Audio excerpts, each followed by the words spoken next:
For most of modern history, Greenland was just ice. Cold, empty, ignored. A place nobody fought over, nobody argued about, nobody cared enough to control. But that has changed. Today, Greenland sits at the center of a problem that could split NATO from the inside. Not because of war, not because of invasion, but because America wants something its own allies may not be willing to give. And if the United States pushes too far, NATO doesn't just weaken, it fractures. Here's the part most people don't realize. If NATO ever breaks apart, it won't happen because Russia attacks. It will happen because the alliance stops trusting itself. And Greenland is exposing that trust problem. Because Greenland forces NATO countries to answer a question they've avoided for decades. Who actually controls the alliance, the members, or the strongest member? That question has never been tested this hard before. On paper, Greenland looks harmless. It has fewer people than a small town, extreme weather, no major cities. But strategically, Greenland is one of the most powerful pieces of land on Earth. It sits between North America, Europe, the Arctic. Whoever controls Greenland controls Arctic military access, missile early warning systems, future shipping routes, rare earth resources, and air dominance across the North Atlantic. This is not about ice. This is about global power positioning. Here's where NATO's problem starts. Greenland is not American territory. It belongs to Denmark, NATO ally. That means the United States cannot simply take control, build what it wants, or act unilaterally without creating political fallout inside the alliance. But the US military already treats Greenland as if it's strategically non-negotiable. And when one NATO member starts acting like rules don't apply to it, other members notice. That's when alliances begin to crack. This is the tension nobody talks about openly. NATO is built on cooperation, but it survives on balance. America provides security. Europe provides legitimacy. If that balance breaks, if smaller members feel overridden, NATO doesn't collapse overnight. It slowly loses unity. And unity is the only thing that makes NATO powerful. Greenland is testing that unity right now. So the real question isn't, will America take Greenland? The real question is, what happens to NATO when America decides it doesn't need permission anymore? Because history shows something uncomfortable. Alliances don't fall because of enemies. They fall because the strongest member forgets why the alliance existed in the first place. In the next part, we need to understand why Greenland suddenly matters so much, and why this moment is different from everything before it. Short sentences leads to easy listening. No facts dump leads to story first. Constant unanswered questions leads to viewer stays. Power shift framing leads to USA audience hooked. No clickbait lies leads to credibility stays high. Greenland didn't change. The world did. For decades, the Arctic was frozen, politically and physically. Ice made it useless. Distance made it irrelevant. Now the ice is melting. And when ice melts, maps change. What most people don't understand is this. The Arctic is no longer a dead zone. It's becoming a highway. New shipping routes are opening, Asia to Europe in weeks instead of months. Fewer choke points, less reliance on US-controlled sea lanes. Every mile shaved off global trade routes weakens existing power structures. And Greenland sits right at the entrance. Whoever controls Greenland doesn't just watch traffic. They decide who moves freely. This is where the situation turns serious. The United States already operates Thule Air Base in Greenland. That base is not symbolic. It's critical. From Greenland, the US can detect missile launches from Russia, monitor Arctic airspace, track submarines under the ice. In modern warfare, early warning matters more than firepower. Lose early warning, and deterrence collapses. That's why the Pentagon doesn't see Greenland as optional. It sees it as existential. Now add the third variable. Russia has more Arctic coastline than any country on Earth. China calls itself a near-Arctic power, even though it's nowhere near the Arctic. Why? Because China understands something most democracies react too late to. Future power is built before it becomes obvious. China is investing in Arctic research, icebreaker fleets, rare earth access, logistics infrastructure, not loudly, not aggressively, patiently. And that patience scares Washington. This is the moment the US mindset shifts. If Greenland stays neutral, then risk increases. If allies slow decisions, then windows close. If competitors gain influence, then control is lost. So America faces a familiar dilemma. Act early and upset allies, or act late and lose advantage. Empires almost always choose early action. And that's where NATO tension begins. Here's the uncomfortable truth. NATO works when threats are obvious. It struggles when threats are strategic and long-term. Some members see Greenland as diplomacy, sovereignty, legal process. The US sees it as timing, positioning, irreversible advantage. Both sides think they're being rational. That's why this conflict is dangerous. Because nobody thinks they're the problem. So Greenland isn't just a territory. It's a stress test for NATO's unity, for American leadership, for how power works in a changing world. In the next part, we need to answer the most uncomfortable question of all. What happens when an alliance is built on equality, but survives on dominance? Because history has seen this movie before, and it never ends quietly. Most people think alliances break because of war. That's wrong. Alliances break before war, quietly, legally, politely. By the time conflict becomes visible, the alliance is already dead. NATO looks strong on paper. Shared values. Mutual defense, collective decision-making.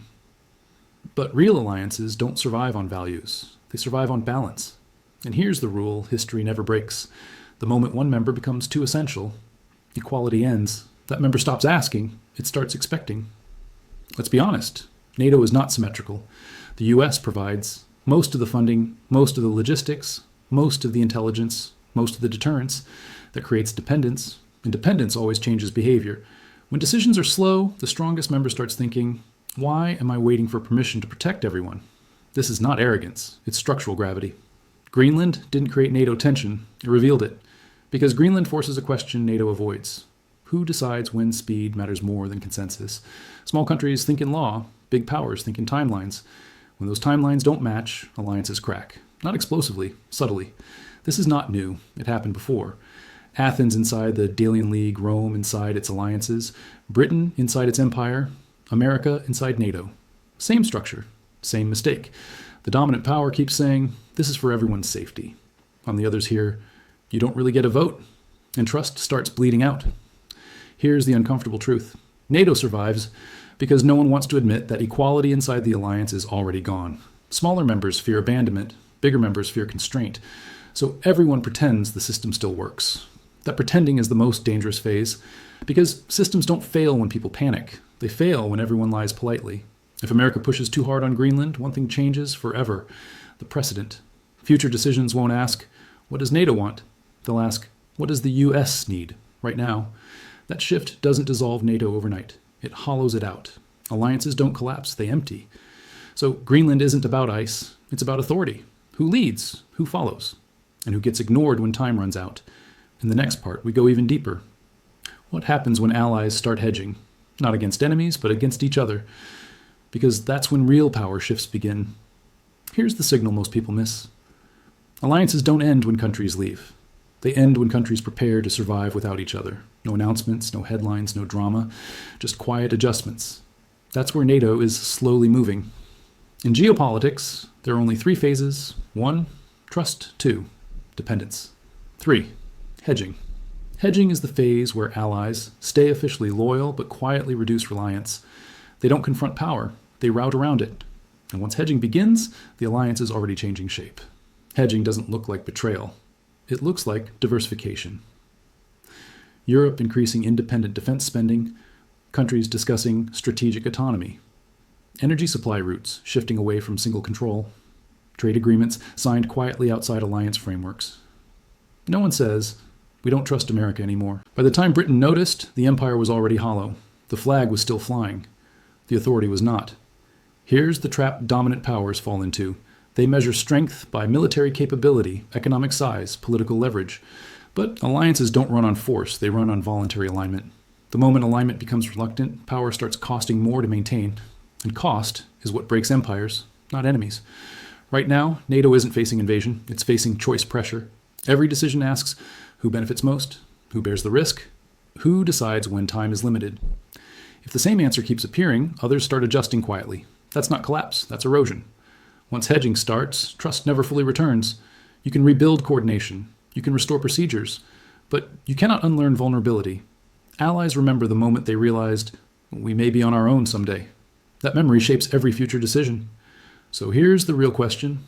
What happens when the most powerful alliance in history still exists on paper, but no longer commands emotional loyalty?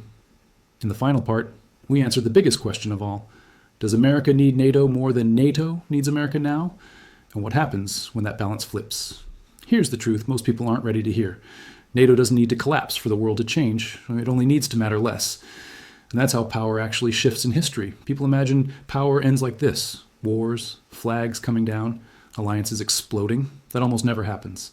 Power usually ends quietly, through irrelevance, Rome didn't fall when barbarians arrived. Britain didn't fall when colonies revolted. They fell when others stopped organizing their future around them. So the real question was, never. Will the US take Greenland? The real question is, what happens when allies start planning futures that don't require permission?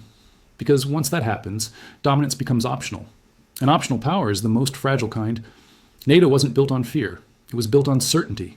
Certainty that decisions would be shared, risks would be mutual, power would be predictable. Once certainty fades, alliances don't break. They thin out, they slow down, they hesitate, they fragment internally. And fragmentation is fatal to collective power. America now faces the same choice every dominant power faces. Option 1, preserve dominance, leads to risk alienating allies. Option 2, preserve alliances, leads to accept limits on dominance empires. Almost always choose option 1, not because they're evil, but because power hates constraint. Greenland is not the prize, it's the signal. A signal that strategic urgency overrides consensus, security overrides consultation, speed overrides trust.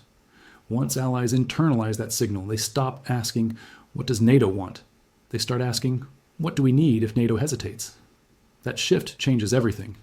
Here's how this actually ends. Historically, not with NATO collapsing, but with regional coalitions forming parallel security structures, emerging economic systems, fragmenting alliances, becoming conditional. The map stays the same. The logic changes. And here's the uncomfortable part. When alliances weaken internally, no one needs to attack them. Russia doesn't need to defeat NATO. China doesn't need to replace it. They only need to wait. Because fragmented power defeats itself. Every empire believes it can bend rules because it enforces them. History shows the opposite. The moment you bend the rules, you teach others how to live without you. That's not collapse. That's replacement. Greenland could break NATO, not by force, not by war, not by betrayal, but by revealing something more dangerous, that the alliance may already be preparing for a world where unity is optional. And once that preparation begins, the change is already underway. If you want to understand how empires lose influence before they lose power, subscribe.